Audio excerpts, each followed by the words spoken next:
you grew up throughout the 90s like Ben and I did, you have watched Universal evolve throughout the years. From Universal Studios opening in 1990, where I dreamed of getting slimed at Nickelodeon Studios, to Islands of Adventure opening up in 1999, bringing you all the thrills.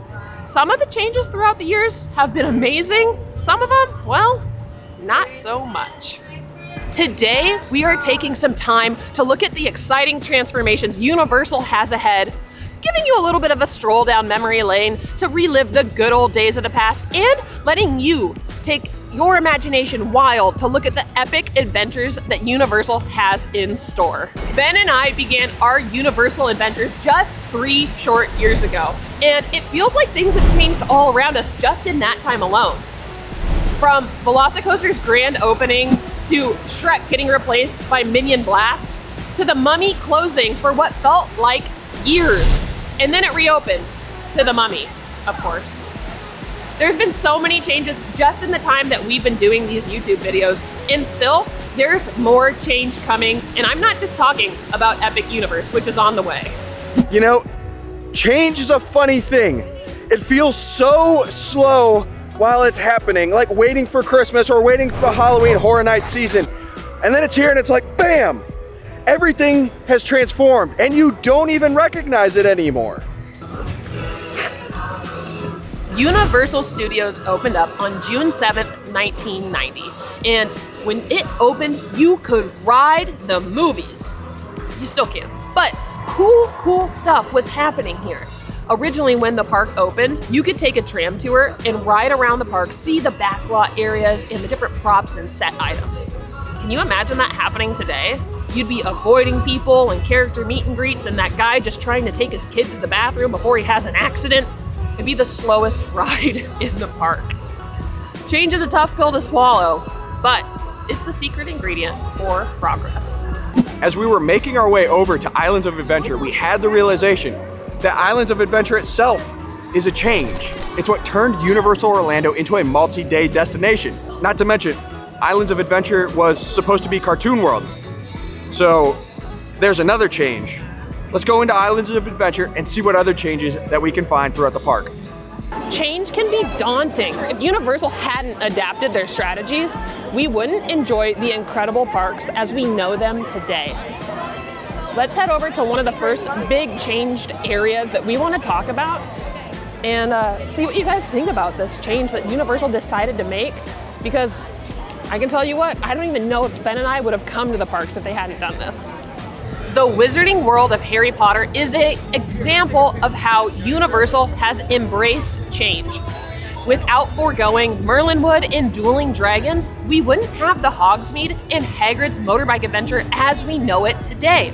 It is mind-blowing to consider what if Universal wouldn't have let go of what was Lost Continent to bring us the Wizarding World. But that begs the question, what will happen to Lost Continent now? Gone are the days of Sinbad's Theater, and Poseidon's Fury is no longer. I still remember when they closed this just a short bit ago. Now, Lost Continent really just brings us grab-and-go dining options and the sit-down restaurant of Mythos. Change is going to happen in this area. We're anticipating it to come, but what and when? Do you remember our one and only walkthrough of Poseidon's Fury back in the day? I do. Lasers. Lots of lasers. Water tunnel. It was a pretty cool show. Power Rangers-esque. Yeah, it embraced the 90s. The 90s. Yeah, honestly. Like watching Power Rangers as a kid, being like, wow, this is Poseidon with Power Rangers overlay. Not to mention, we watched a number of like history videos at Universal of what changes Poseidon's Fury had in itself. And even the attraction on its own had change over change over change when they updated how you would go through the queue and who would greet you and who really was Poseidon. You know, it's pretty neat to see how Universal's adapted all of their rides over just a short span of, I guess, years, but it really just flies by like that. You know what is a constant though? What? Forever pearls. Theme park pearls will last forever. When they do something in this area, they better keep the pearls.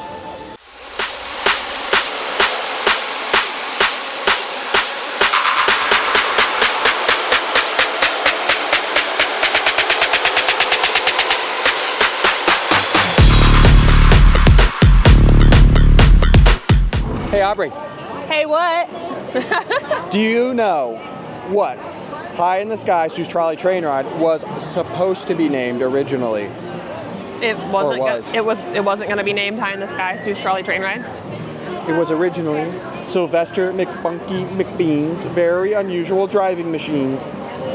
I didn't know they could get more of a mouthful of a name than High in the Sky Sue's Trolley Train, but that would have done it. It's Seuss-tastic. It would have been super Seuss-tastic. Super Seuss-tastic. Can you imagine a time when City Walk wasn't even a thing yet? You could pull up at the arches, drop the kids off, and let them go right into studios. Like, isn't that nuts to think that that was a thing at one point in time? My head can't wrap itself around it, but if you look in the history books, that's what Universal did. Even the front of Universal Studios has experienced so much change over time. From Jimmy Neutron to Minions now, or Shrek, which is now Minion Blast. Like, we've seen so many things get updated over the years. Some for the better, some not so much. Have you ever made plans and you were like, yeah, this is the one. This one is gonna crush it. Just to have it blow up in your face, everything's on fire, the world is ending, and it just go terribly, terribly wrong? I know we have. Change is dynamic. Situations change. Money changes. Political landscapes change. Like, who could have predicted this? Now to growing concerns about the deadly coronavirus. A major Central Florida employer now staying closed for longer than it expected. New this morning, Universal Studios in Orlando is extending its closure until April. Rapidly spreading virus. At Universal, things are bigger, better, faster, more exciting. Except for maybe this one. This replaced Earthquake the Big One. Maybe we should bring that back. You just can't win them all. Now, I am so glad Universal installed Diagon Alley. I love Gringotts, I love Harry Potter, and the immersion of that area is amazing. But deep down in my soul, do I somewhat wish I had the opportunity to experience Amity Island and ride Jaws? Yeah, I do. I missed it. I didn't get the opportunity to. I was a kid and my parents never brought me here at that point. However, would I give it up to still have Harry Potter today?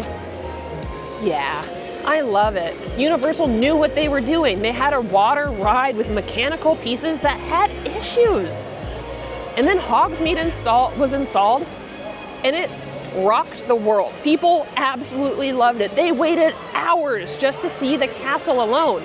So it made sense to bring Diagon Alley to us here in studios. It bolstered this park, and it really brought the Wizarding World to life.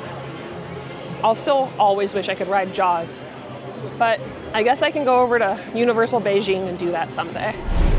Speaking of dynamic changes, if we look at Islands of Adventure, as Ben mentioned earlier, it was supposed to be Cartoon World. We would have seen DC comics, DC characters over in that area.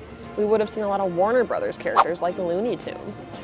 If they hadn't had to make the changes of that park, Islands as we know it today would be completely different. Would it be as good? Who's to say? It brought us Jurassic Park, which is so, so cool. But even that ride today could use a little sprucing up. That darn long Neckomosaurus has had better days. We've seen changes for the Jurassic Park River Adventure, turning it into Jurassic World in other parks, and those look absolutely amazing. But is it worth foregoing the original ride with the original story for something fresher and newer? Change is unknown, and sometimes you just have to do it. Like, take Simpsons, for example. Fox Century owns Simpsons, and Disney owns Fox Century, and so by default, Disney owns Simpsons, which puts Universal in quite the bind. There's already stipulations that Universal can't use HHN in Krusty Land, and so at some point, Simpsons is going to have to go. But what else does that mean? Does that mean that Men in Black is gonna go, and will it extend all the way to animal actors? Like, we just don't know. Where will the change stop? The crazy thing to think about this area of the park is not that they would just replace the Simpsons ride. It's a whole land. You've got Twirl and Hurl, you've got the Quickie Mart, you've got Duck Brewery, you have Fast Food Boulevard. There's so many spots. It's a whole section that they would have to retheme, repurpose, rethink. Now, Universal's always on their toes with change. In fact, I would hedge to bet they already know what's going to come into this part of the land and have been putting plans in place, and they probably have a plan A, B, and C just in case something falls through. I want to know. I need to know. I have to know, Universal, what will replace Simpsons. If you need to see history in one location of the park, look no further than E.T. being right next to DreamWorks Land. You have an opening day attraction in E.T. being right next to the newest member of Universal Studios in DreamWorks Land. Universal is always looking to change their IPs and keep them relevant to the kids and to the adults that are in the locations today. And we think updating Fievel's Playland and Curious George to DreamWorks Land and the more relevant IPs of today was a great change for the better. Now, I don't want to get into the rumor mill, but there are a lot of rumors floating around.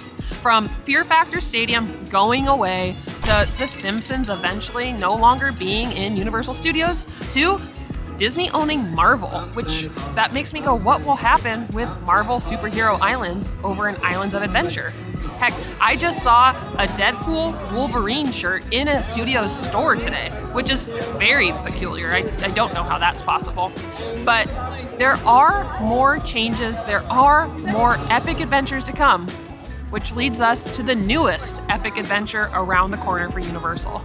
The one major change that we know is coming to Universal Orlando on May 22nd, 2025, just mere months away, is Epic Universe. We're talking Celestial Park, we're talking How to Train Your Dragon Isle of Berk, we're talking Super Nintendo World, Dark Universe, and Wizarding World Paris. There's also room for future expansion lands as the park continues to grow and evolve. As Epic Universe opens, we also expect to see changes throughout Universal Studios and Islands of Adventure. The one constant throughout all of that is that we will be here to bring it to you. If you got anything out of this video, please subscribe to our channel. It really helps us out. And stay tuned for more Universal Orlando adventures. Thanks for watching. Bye!